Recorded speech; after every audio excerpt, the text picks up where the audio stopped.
అందం, ఆరోగ్యం, ఆత్మవిశ్వాసం అనూస్తో సాధ్యం. ట్రాన్స్ఫర్మేషన్ సర్వీసెస్ పైన ఫ్లాట్ 50% డిస్కౌంట్. అనూస్ సిన్స్ 1982. నమస్తే రమగారు. నమస్తే జయ. రమగారు, మనకి మాఘమాసం వచ్చేస్తుంది.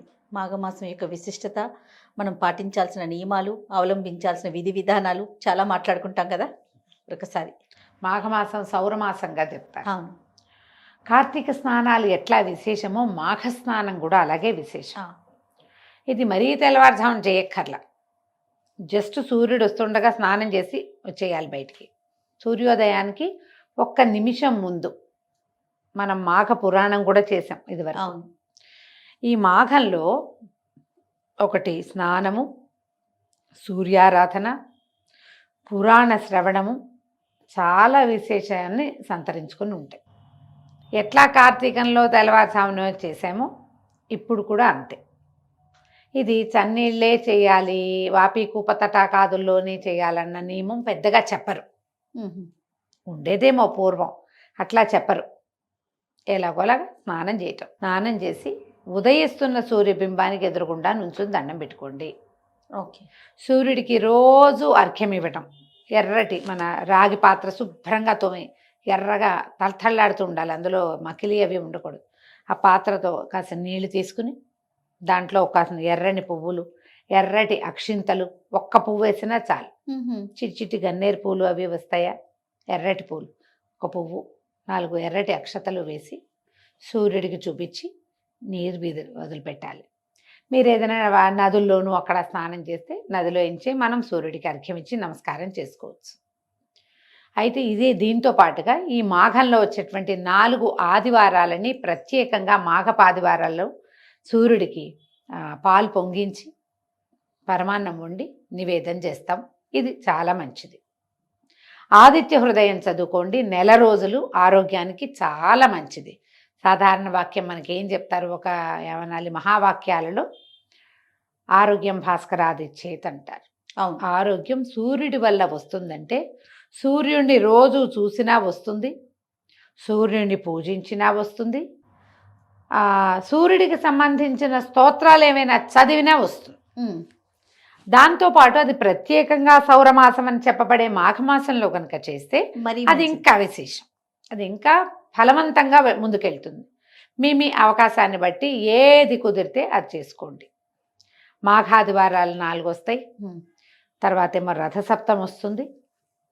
ఈ 5 రోజులు తప్పనిసరిగా సూర్యుడికి ప్రీతిపాత్రమైన పాయసాన్ని వండి, పరమాన్నాన్ని వండి, ఆవు పాలతో చేస్తే మంచిది. స్వామికి నివేదన చెయ్యండి. ప్రత్యక్ష నారాయణ స్వరూపుడైన సూర్యభగవానుడు ఆరోగ్యాన్ని ఇస్తాడు. అయితే ఇంకొక విశేషం ఏం చెప్తామంటే, గుప్త నవరాత్రులుగా చెప్పబడేటువంటి నవరాత్రులు ఉన్నాయి. మామూలుగా మనం నవరాత్రులు అంటే వసంత నవరాత్రులు, శరన్నవరాత్రులు 2 చేస్తాం. ఈ రెండిటితో పాటు గుప్త నవరాత్రులుగా శ్యామలా నవరాత్రులు ఇప్పుడు వస్తాయి. అవునండి. వారాహి నవరాత్రులు కూడా వస్తాయి. ఈ గుప్త నవరాత్రుల్ని క్షేత్రాల్లో, పీఠాల్లో, మఠాల్లో జరుపుతారు. ఇళ్లలో అందరూ చేసుకోవాల్సిందే, చేయకపోతే కుదరదు లాంటి భావాలు లేవు. అవకాశం ఉంటే చేసుకోవచ్చు. ఆ చేయటం కూడా ఏదో విశేషంగా అద్భుతంగా అలా ఎలాగో ఈ శరన్నవరాత్రుల్లో అమ్మవారిని సేవించినట్టుగా అంత పెద్ద సేవ చేయకపోయినా ఏ అమ్మవారి పేరు మీద ఈ నవరాత్రులు చెప్పబడ్డాయో ఆమెను తలుచుకునే ఒక్క శ్లోకం చెప్పుకుని లేదా ఒక స్తోత్రం చెప్పుకుని ఆమెకు 2 పువ్వులు, గంధము, పంచోపచారాలు సమర్పిస్తాం కదా. అవునండి. ఆ పంచోపచారాలు సమర్పించి నమస్కారం చేసుకున్న ఈ 9 రోజులు చేసుకోవచ్చు. పాడ్యం నుంచి మొదలుపెట్టి చొల్లంగా అమావాస్య మర్నాటి నుంచి మాఘం మొదలవుతుంది. అవును. ఆ రోజును మొదలుపెట్టి 9వ రోజు దాకా చేసుకోవాలి. ఓకే. ఇది పగలు చేయాలా, రాత్రి చేయాలా, మీ అవకాశాన్ని బట్టి. మీరు పెద్దదిగా చేసుకోదలుచుకుంటే ఎవరైనా పురోహితుడితో, పెద్దవారితో సలహా లేకుండా చెయ్యొద్దు. సింపుల్గా నేను చెప్పినట్టుగా చేసుకుంటామంటే దీపారాధన చేసేటప్పుడే అమ్మవారి శ్యామలాదేవి పేరు కూడా చెప్పుకుని చేసుకోవచ్చు. శ్యామలా దండకం చాలా విశేషమైనది, శక్తివంతమైనది.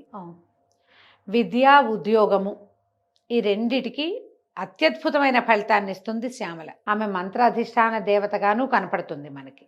అంత పెద్ద పెద్ద వాటికి వెళ్ళొద్దు, సింపుల్గా చేసుకోండి. శ్యామల దండకం చదువుకోవచ్చు. శ్యామల స్తోత్రం అని ఒక చిన్న స్తోత్రం కనపడుతుంది, అవకాశం ఉంటే అదైనా చదువుకోండి. ఒట్టిగా మాణిక్య వీణాం ఉపలాలయంతి మదాలసాం మంజుల వాగ్విలాసం మాహేంద్ర జ్యుతి కోమలాంగి మాతంగ కన్యా మనసా స్మరామి, చాలు. అంతే. ఇదైనా సరిపోతుంది. మీరు దండకం చదువుకోగలిగి మీకు నోరు తిరిగితే తప్పులు చదవకుండా దయచేసి ఆ తప్పులన్నిటినీ నేను ఇంత బాగా చదువుతున్నాను అని ప్రజలందరికీ వినిపించకుండా మీ తప్పులు మీరే చదువుకోండమ్మా. తప్పులు సవరించుకుని చదువుకునే ప్రయత్నం చేసి అమ్మకి ఏదైనా విశేషమైన నివేదన చేసి పెట్టి, పెద్దదిగా చేస్తే, సింపుల్గా చేస్తే, శ్యామలకి ఆకుపచ్చని పళ్ళు నివేదన చేస్తే మంచిది. జామకాయలు, ఆకుపచ్చగా ఉండే జామకాయ నివేదన చేయొచ్చు. ఏదైనా పొలగం చేసి పెడతాము, పెసరపప్పు వడపప్పు పానకం చేసి పెడతాము, చేయండి. ఆకుపచ్చటి కాయలు, రేగుపళ్ళు, రేగికాయలు, పెద్ద పెద్ద రేగికాయలు వస్తాయి, అలాంటివి కూడా పెట్టచ్చు. ఆకుపచ్చటి అరటిపళ్ళు కనపడతాయి, అవైనా పెట్టుకోవచ్చు. మీ ఓపిక. పచ్చవి రోజు ఆకుపచ్చటి కాయ జామకాయలు కనుక పెట్టుకుంటే చక్కగా వెళ్ళిపోతుంది. అవకాశం ఉంటే ఈ 9 రోజులు అది జరుపుకోండి. ఈ 9 రోజులు జరిపినా జరపకపోయినా మాఘంలో వచ్చేటువంటి 4 ఆదివారాలని, రథసప్తమిని సూర్యారాధనకి అంకితం చేసుకోండి. ఈ ఆదివారాలు, మాఘాదివారాలలో బ్రహ్మచర్యం పాటించాలి. మీరు పాలు పొంగించేటట్టయితే నూనెతోటి వండుకోవద్దు, నూనె పదార్థాలు ఏవీ తినద్దు, మాంసాహార భక్షణ కుదరదు. ఇతరత్ర ఆదివారం పార్టీ కదా, పొద్దున పూజ చేసుకుని సాయంత్రం పార్టీకి వెళ్దాం, కుదరదు, చేయబోకండి. మీరు గనక ఆదివారం నాడు నేతితోటి వంట చేసుకుని బ్రహ్మచర్యం అవలంబించి చక్కగా పూజ గనక చేసుకుంటే ఆరోగ్యానికి మంచిది. పొద్దున్నే పాలు పొంగించటము, ఎండెక్కిపోకూడదు. తెల్లవారే సూర్యోదయం అవుతుంటుంది, పాయసం వండుతారు. ఆ ఉదయించిన సూర్యబింబాన్ని చూస్తూ ఈ పాయసాన్ని ఆయనకి నివేదన చేసి, సూర్యుడికి సంబంధించినటువంటి సూర్యమండల స్తోత్రము, అలాంటి బోలెడని స్తోత్రాలు ఉన్నాయి, ఏదో ఒకటి చదువుకోవటం, లేదా ఆదిత్య హృదయం చదువుకోండి. ఆదిత్య హృదయం కూడా అద్భుతమైన ఫలితాన్ని ఇస్తుంది. చదువుకుని నివేదన చేసుకుని పగలు భోజనం చేసి సాయంకాలం కొద్దిగా తక్కువ ఫలహారం చేస్తే మంచిది. దాంట్లో క్లియర్గా చెప్తారు, స్త్రీ తైల మధు మాంసాని అని. బ్రహ్మచర్యం చేయాలి, నూనె వస్తువులు తినకూడదు, మధువు మాంసము ముట్టుకోకూడదు. మీ అవకాశాన్ని బట్టి 4 వారాలు రథసప్తమి అంటే 5 రోజులు చేస్తారా, లేకపోతే ఒక్కరోజే చేసుకుంటారా? మీరు ఏ రోజు పాలు పొంగించి సూర్యుడికి నివేదన చేస్తారో మీకు ఒక్కరికి కాదు, మీ ఇంటిల్లిపాదికి ఇదే సూత్రం. అప్పుడే ఆరోగ్యానికి మేలు జరుగుతుంది.